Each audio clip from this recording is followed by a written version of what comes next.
Welcome in, friends. What's up, everybody? Joey the Truth Wagner with you, folks. Welcome in here. A brand new day, a brand new week, which means it's time for a brand new episode of the Truth Serum podcast. Friends, I usually like to post on Tuesdays, but in Pittsburgh Steelers world, there was such big news announced on a Monday that it couldn't wait. It couldn't wait. And everybody, you're going to be as shocked as I was when I was sitting in a booth at Applebee's when I found this out. So I hope you're sitting down, friends. This afternoon, Mike Tomlin and the Pittsburgh Steelers released their official depth chart for the start of the NFL season. Of course, as we all know, quarterback one, Mitchell Trubisky. We all knew that was going to happen with how it was from the preseason all the way back to the OTAs. Mitch Trubisky got every single number one rep. So him being at the top wasn't surprising. Plus, he was also named the team captain on offense. Your team captain on offense isn't going to be the backup quarterback. So QB1... we've known for a very long time. But after that, it got very, very interesting, very, very shocking, and very, very upsetting. The second string quarterback on the depth chart for the Pittsburgh Steelers was Mason Rudolph. Which means that quarterback 3 is Kenny Pickett. But your quarterback 2, your backup quarterback, the next man up is Mason Rudolph? Are you kidding me? Are you kidding me? You're not joking with us, Steelers, right? On the depth chart, you're not joking with us, right? That Mason Rudolph is the second quarterback and Kenny Pickett is the third, especially when your third string quarterback is a first round pick, top quarterback in his draft class. Mason Rudolph wasn't. Your third string quarterback has a better arm, is more accurate, has more poise, seemed much more comfortable behind that offensive line, and has more experience playing in a Matt Canada system than Mason Rudolph does. I mean, is this Mike Tomlin just playing favorites here? Because, friends, I know that there are some guys that Mike Tomlin loves. He just loves, and they're still on the roster, and I have no idea why. Like Marcus Allen and Benny Snell Jr. They're still here. Why? I don't know. They're still here. Think you can add Mason Rudolph to that list, Victor? He's still here. I don't know why. There's someone better than him that's here to take that spot, and I don't think it's going to help Kenny Pickett's development as a rookie to be standing on the sideline in street clothes and a baseball cap. I really don't know what they were thinking with this move. What hurts even worse is when you put in consideration of how NFL practice week goes. How many reps does the number 2 quarterback even really get in a week? Not many, right? I don't even think they get any. I think the only reason why over the last 3-4 years Mason Rudolph and the Steeler backup quarterbacks got the reps that they did is because Ben Roethlisberger would always take Wednesday off. But that's not happening now. Yeah.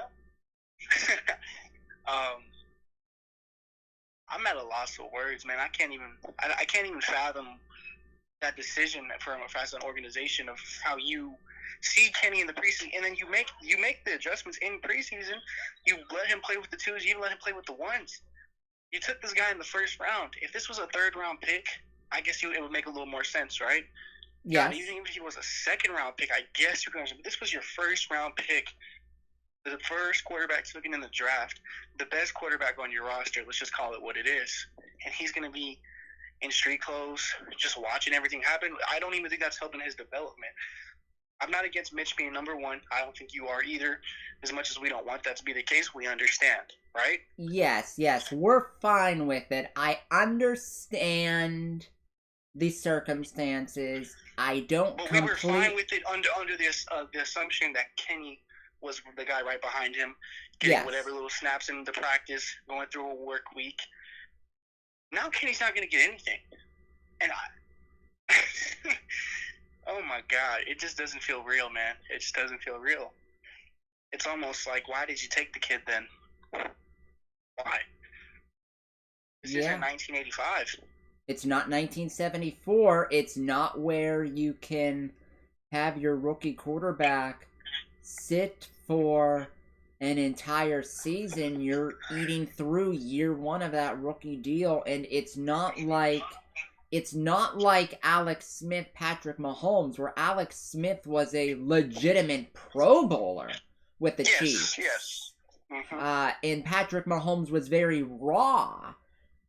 Or like Jimmy G and Trey Lance with the 49ers last year. That isn't the case here. Kenny Pickett was the most pro-ready quarterback in this draft. He clearly showed it during the preseason. And Mitch Trubisky's not like a slam dunk Pro Bowler that's in quarterback one spot. He's not. Joey, this is the other thing people don't realize. Kenny Pickett is 24 years old. Mm-hmm. You're going to have a 24-year-old first-round pick sit his entire... He's basically redshirted. I mean, he's not even getting any playing time. He's not anything. So you're going to have him sit a whole season, and his first NFL action will be at 25 years old. That's almost cutting into his peak. That's almost like cutting a part of his career away that you could have with him. And we're in today's NFL where you know and I know the best opportunity you have to get a Super Bowl window is what? During a quarterback's what, Joey? First 4 years. Contract.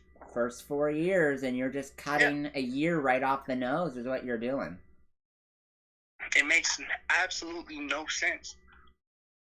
I don't know. It doesn't make any sense. And the thing is, it's not like you said, he's not a one-year starter in college. He's not 20 years old. He's not even 21 years old. He's 24. He's 24. That was our biggest problem of them even taking Pickett when we were going to the draft analysis. There's nothing against Kenny, but we knew how this coaching staff was. If you go back and rewind the tape on one of our videos, I'm sure you'll find that. Mm-hmm. We weren't confident in this organization making the right decision, because if you draft Kenny to start. Yes, he's not Malik Willis where he needs time to develop here. He doesn't. He's ready to go, and he clearly showed it during the preseason. He outplayed Trubisky, showed more poise, threw with timing and rhythm and everything that an NFL quarterback would show. I don't get it. I really don't. And if you put Kenny Pickett and Mason Rudolph, let's say you didn't know, let's say the names were switched, the names were different, and we, blind test, compare them, better arm, Kenny Pickett, more accurate, Kenny Pickett, more mobile, Kenny Pickett, more experience playing in college, Kenny Pickett, more experience with a Matt Canada offense, who is your offensive coordinator, Kenny Pickett. I don't know, folks. I really don't. This is really perplexing to me how when you put Kenny Pickett and Mason Rudolph side by side, Kenny Pickett. It's 9 day. Kenny Pickett wins every comparison battle, and he's quarterback 3 and not getting a helmet on game day? There's only one thing I can think of this, Victor, and I'll ask you this. Mm-hmm. Do you think they dress 3 quarterbacks on game day because of Kenny Pickett? That's the only thing that would make sense at this point to me. That's the only thing that would make sense to me right now. And that's exactly what I was thinking, but I just know them. I know they're not going to do that. I know that. And it would be the only thing to make logical sense for doing this, but I just don't know, man.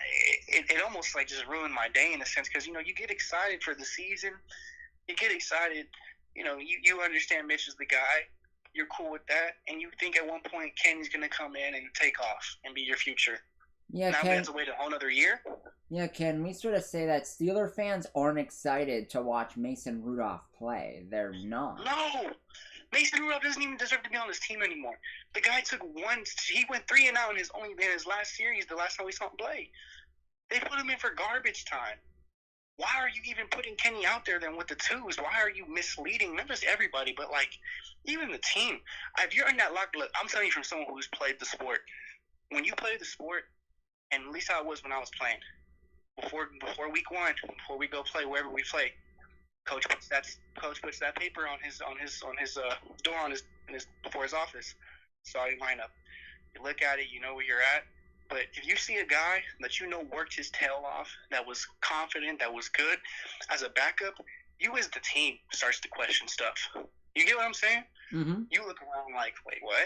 Why are you not starting? This guy's above you? This guy's above you? He's dog. You know what? He doesn't need, why are you, what?